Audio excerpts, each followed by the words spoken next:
And as a special guest onto the show, the man himself. Now, I don't like to flatter Steve too much unless he's really earned it. But Steve, you created something so spectacular with this show, and it's an honor to be able to host it as often as I get to. But I wanted to have you on to congratulate you, and I even heard you might even come back into the hosting chair sometime soon. What's on your mind today, Steve? Well, thinking 2 years ago when we started this, Alex, it was, you and I and the rest of the team sat down and tried to conceive what the show was going to be. And I think we took our lead from the weekend shows, right? And one thing we found is that it's caller-based, it's audience-based. And I think what's the biggest thing that came out of this was that the audience really drives the show. And it gave us all the ideas for the Trump, for our final drive to get President Trump elected. Came out of the show and came out of the comment section of Breitbart. So it's caller-based, it's listener-based, it's active radio, it's not passive. Right. And I couldn't be prouder of you and the team. I do look forward to getting back and doing more hosting after this crazy schedule. I've got kind of calmed down a bit. But the show is my first love, and love, as you know, nothing more than sitting in the chair taking calls from folks throughout the country. And what's amazing, Steve, I think with all this is the commonality between President Trump, you, me, all of us are not necessarily from a background where you think we would be the ultimate populist. But if you look at our open secret, one of the aces up our sleeve, we pay attention to the people. We talk to the people. You'd be happy to know the phone lines are full from people calling in from all across the country. We did today, coincidentally, the first hour of the show. I didn't do any guests today. Just callers, 1 hour, straight callers all the way through.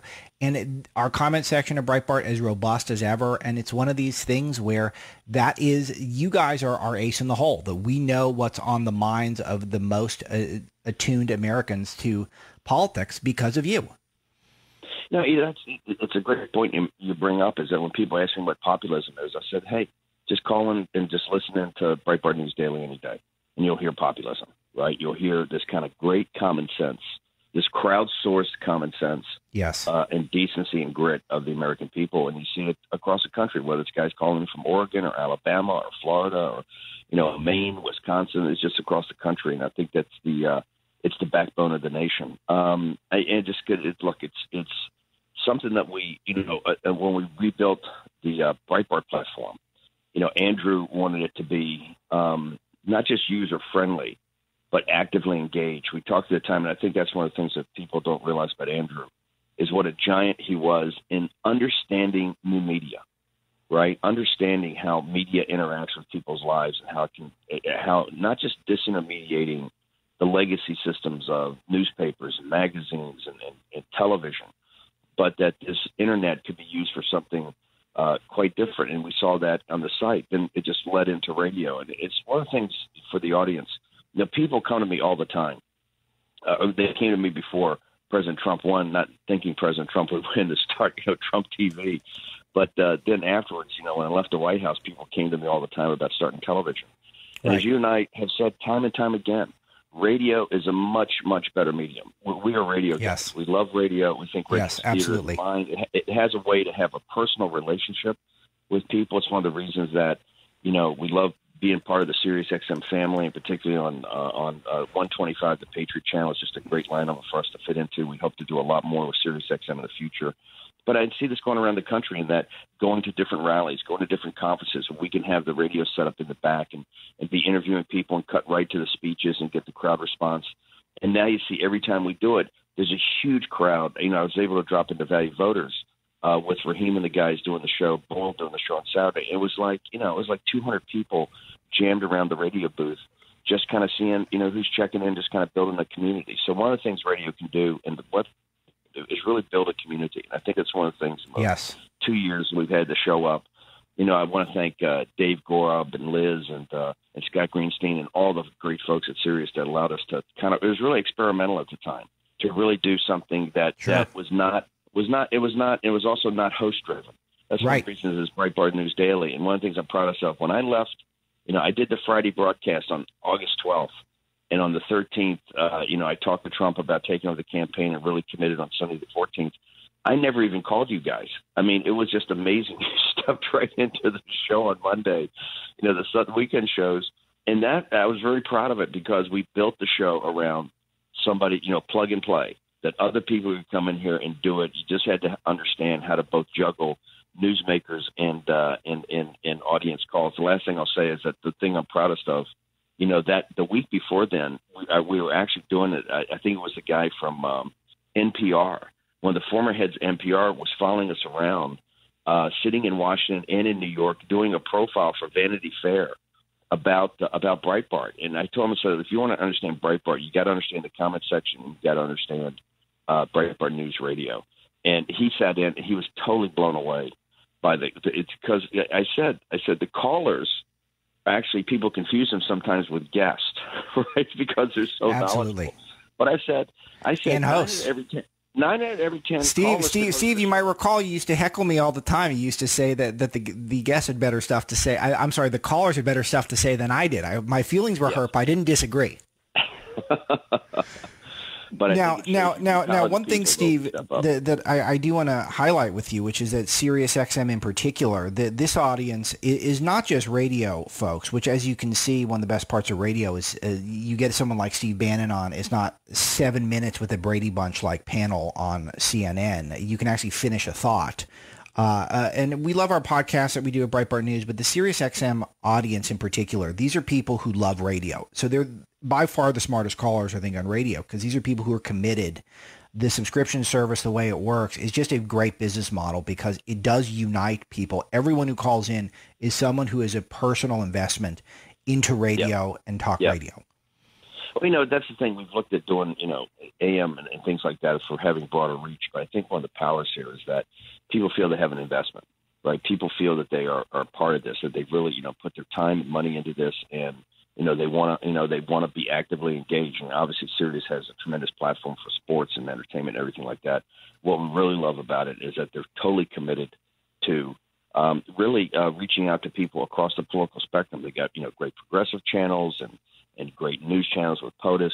And what we love about Patriot is that you really got a place where you get the Mark Levin's, the Sean Hannity's, but you also get the Breitbart. And look, we take a very different take on things in the fact that, just like the site, we like to present the news and let people come to their own opinions, right? We'll provide the news, you provide the opinion. So, but you can see the engagement of the audience. They feel like, there's something in here. And what I really love about the show is I came back, I just dropped in to host, I think it was a week ago. And to see a number of the callers, I could pick up right away folks that had, I remember their voices, remember who they are. Sure. From a couple of years ago. It's just really, and here's the thing that's so funny is that you see there's different audiences. The Sunday night crowd, particularly people that are driving, the truckers and people coming home from things on the weekend. The Sunday night audience is different than the Saturday audience. It's different than the Friday audience, or the weekday audience. However, there is a commonality of that they're really engaged and they understand the topics. What I love so much about this is that, as you keep calling it, they're coached up. I mean, people call in now and they have the details. And I tell the folks, I said, hey, here in Washington, D.C. or New York City, when I sit in these conference rooms and go around with these experts and we're talking about projects, we're talking about issues, or cutting deals or something like that, the audience at Breitbart News Daily and on the weekend show are up to speed just as much as the experts. So this thing about expertise and everything like that, the folks out there are really coached up and really understand the issues of the day. So it's the other thing. The last thing is that, Alex, the 6 a.m. hour where we get Tom Williams and the guys from London. Yeah. People told us, and particularly a certain TV network, cable TV network that specializes in quote unquote conservative news. I remember when I talked about launching Breitbart London and getting Breitbart, Rome going and getting, Breitbart Jerusalem and doing things that had an international flavor and actually doing the first hour of radio. We do it throughout the morning, but doing the first hour of radio and the weekends by having live reports from our London office. We were mocked and ridiculed. Americans don't care about that. They don't care about international news. That's just something. And to see the engagement and to go around to places like Alabama and Arizona and places where I spend a lot of time now, and to see guys like Nigel Farage come on the stage and to see that audience that know Brexit and know what's going on, know how you sit there and you go, it just makes you feel so great to say, hey, the experts were dead wrong. The American people get it. They're hungry for this type of news. They understand it. They're engaged in it. I mean, to see Nigel Farage stand up on the stage and start talking about the current negotiations on Brexit, and to see the audience of blue-collar workers and middle-class Americans understand kind of even the nuances of it and what the British people are going through to kind of exit out of the EU, you sit there and go, wow, the experts were dead wrong. It just dead wrong. Yeah, and I have to say, I got chills when you were down in Alabama and you bring up Brexit and the whole crowd of these are supposed to be blue-collar, redneck, right-wing racists, and they're cheering this British guy who took hammer and tong to the globalist establishment in Brussels. And this is something that resonates so much with the Trump base in the Deep South. Is just, it gives you chills, Steve. And it's all because of this platform, which you built. And so we're grateful to you for it. And also, you would have loved this morning, the 6 a.m. hour, getting people who stayed up till 1 a.m. watching the World Series up early.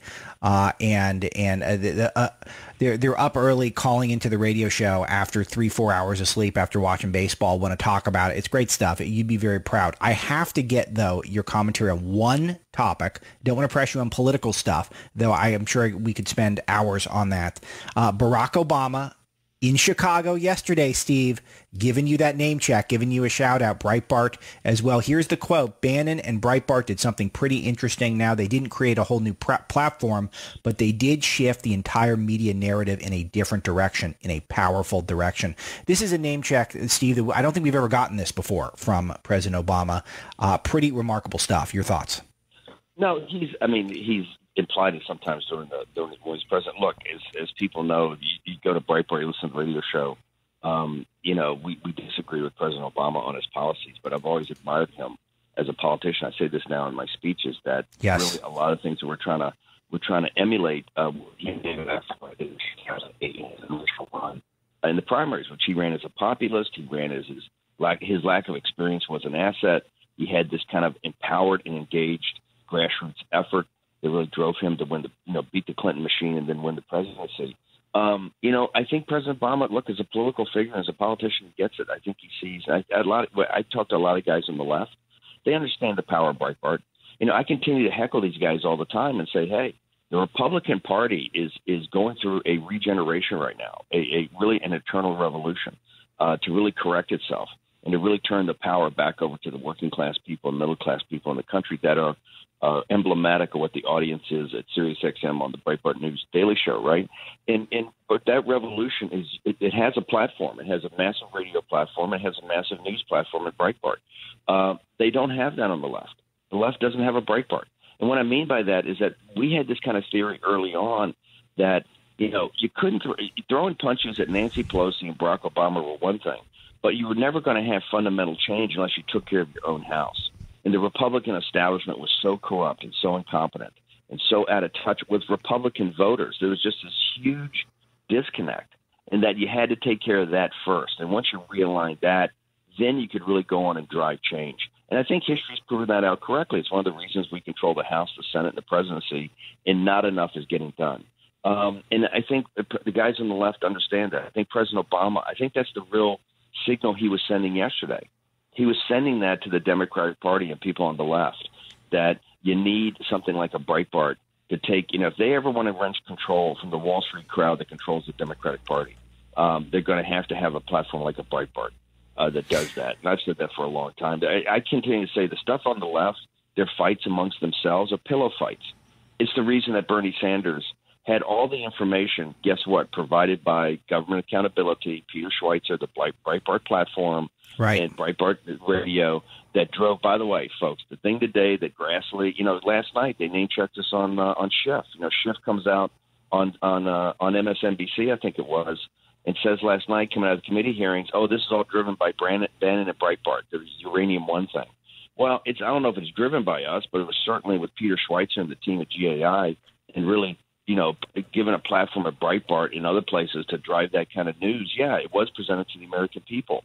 Bernie Sanders had all that information and never could deliver it. One of the reasons they didn't have a Breitbart on the left. So it's I couldn't be prouder of where we are right now as a news platform, and particularly this kind of inextricably linked nature between the news platform and radio. And that's when people say, hey, why don't you do TV? You know, TV's TV, and TV's great. Yeah. And, I'm glad Laura Ingraham. I love Laura. We love Sean Hannity. We think the shows are amazing. But radio is very different. Radio is very different. It's inextricably linked with the platform.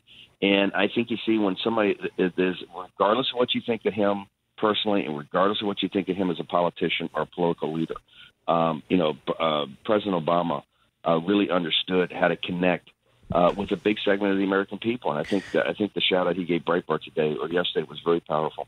And it goes even further. He was with Joe Biden, Steve, and those of you who are just tuning in, that is the one and only Stephen K. Bannon, executive chairman of Breitbart News, former top advisor, chief advisor to the president of the United States.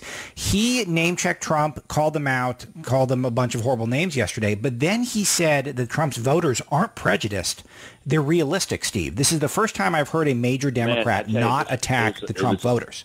It was amazing because they understand that, what the Trump campaign and what President Trump was able to do in Pennsylvania, Ohio, Michigan, and Wisconsin is quite powerful. And they've got to get those voters back. And I keep telling people, if we continue to drive this agenda and connect with working class and middle class people in those states, it's a realignment like 1932. You can govern for 50 years. And by the way, they understand that. That's they came out the other day with this, the better deal, phase 2, right, where they're talking about additional economic programs. And although they kind of missed the mark and talking about public sector unions, they understand. Everybody understands what the game is here.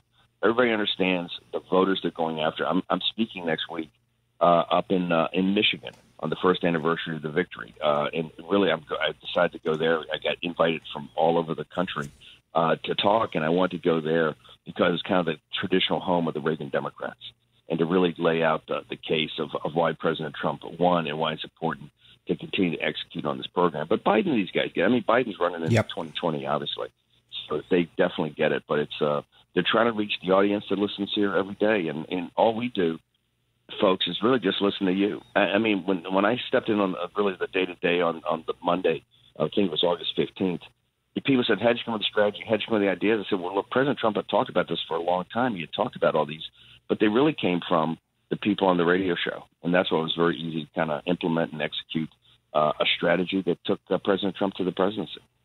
Stephen K. Bannon, ladies and gentlemen, thank you, sir, for joining us and being so generous with your time. He's going to come in and host. We'll leave that TBD which day that is so that we don't put too much pressure on Steve. But that's a little news we're breaking here. Congratulations to him, and thank you, ladies and gentlemen, for bringing us all the way to our second anniversary. All right, quick break. When we come back, your calls.